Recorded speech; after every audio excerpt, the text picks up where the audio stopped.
Hello there and welcome to another edition of Channels Beam. I am Victor Matthias.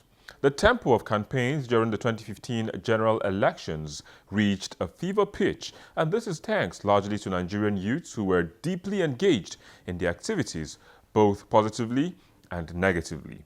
The National Bureau of Statistics, in its report in 2012, revealed that of the Nigerian population of 166 million, 50% are youths.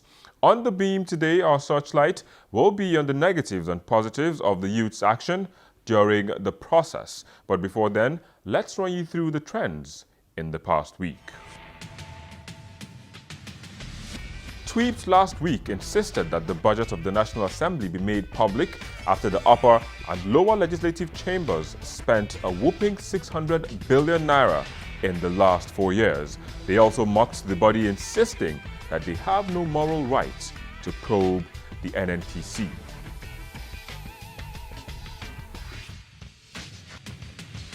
Youths, in celebration of Mother's Day, asked each other questions on things they have done and their mothers didn't know.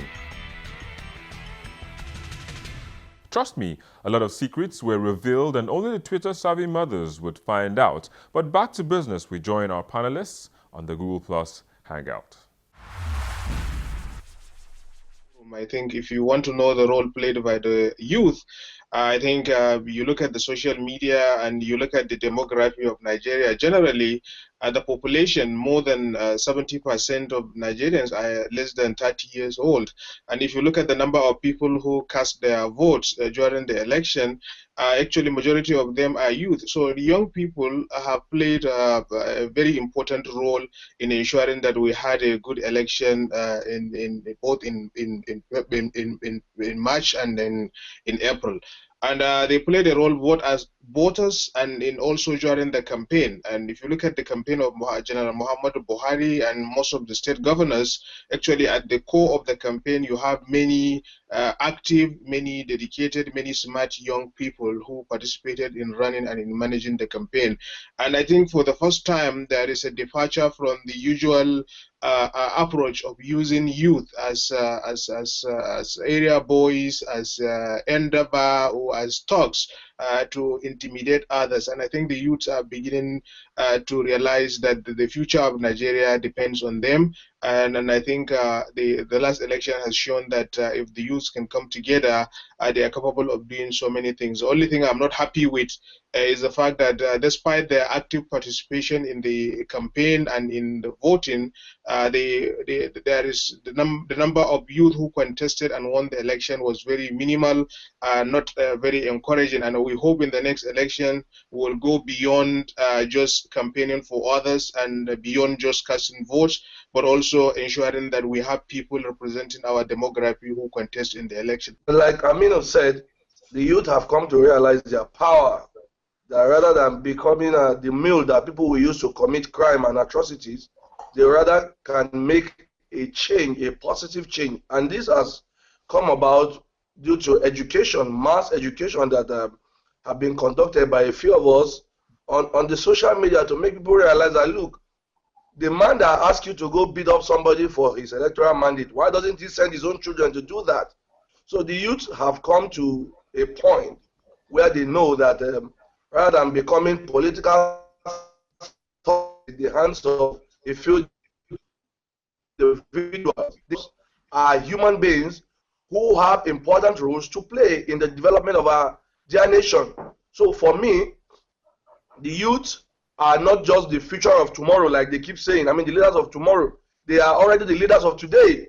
And that we can see from the way they participated massively and they make things happen.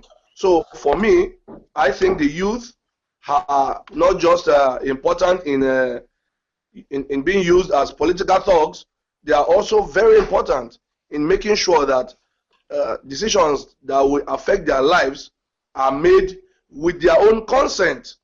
And that is what we saw in this election. The young people, we've always used this statistic. People thought maybe we just throw them around. That in Nigeria today, we have over 70% of Nigeria under 30. And maybe President Jonathan underestimated what we were saying. Maybe he doesn't understand what we were saying.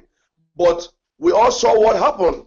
The young people came out en masse. They were no longer going to be used to fight and beat up people. They rather are the ones who will determine who wins and who gets what. Young people are often at the wrong end of bad government decisions and bad government policies and government inaction and corruption and all the bad things that go on in government. They are the ones that are likely to find being jobless. They are the ones that are likely to find being homeless. They are the ones that are likely to find being out of school. They are the ones that are likely to find struggling to either go out of the country or getting duped, because we form the bulk of the population. So it was either we took our destiny in our hands this time, or we let other people decide for us. So I think these young people finally, like Ayob said, with social media, other media, even Channels TV and all the other platforms, educating voters at the fact that they are strong, that their voices will actually count with the card readers and everything. Young people just had to, put themselves out there to basically decide their own destiny. And like Dr. Aminu said, the direction the young people went was the direction the final results actually went. Young people went for General Muhammadu Buhari, and the results went that way.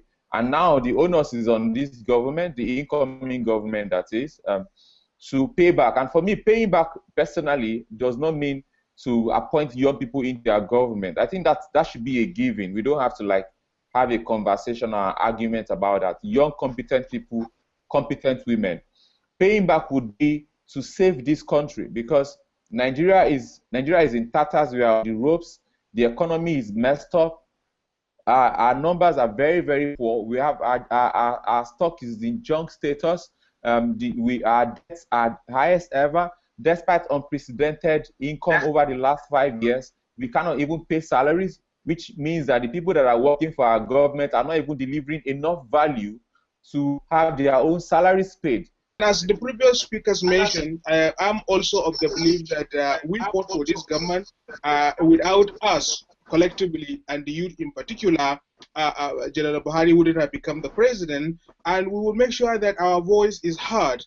And in the area of appointment, as Japed mentioned, I will not going to lobby anyone to appoint youth. I think it's the most sensible and is the most common sense thing to do. But at the same time, appointing one or two elite bourgeois youths like Ayo or Omojua, or like myself into the government wouldn't solve all the problem facing youth. We need to go to the core, to the grassroots, and find those youths that may likely be brainwashed and find job for them. So we hope, in addition to perhaps by involving us, they are not doing us any favor. We are serving our country. And I can assure you that in the next election, I will personally ensure that we have many young people in almost every position, so that nobody will say, oh, you didn't try, that is why you didn't get. We will ensure that we are active participants, both as consistent and as people managing and driving the agenda.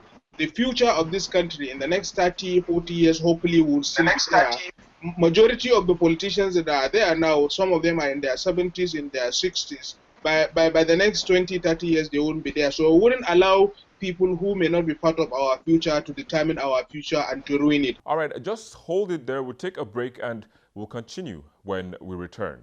Please join us again.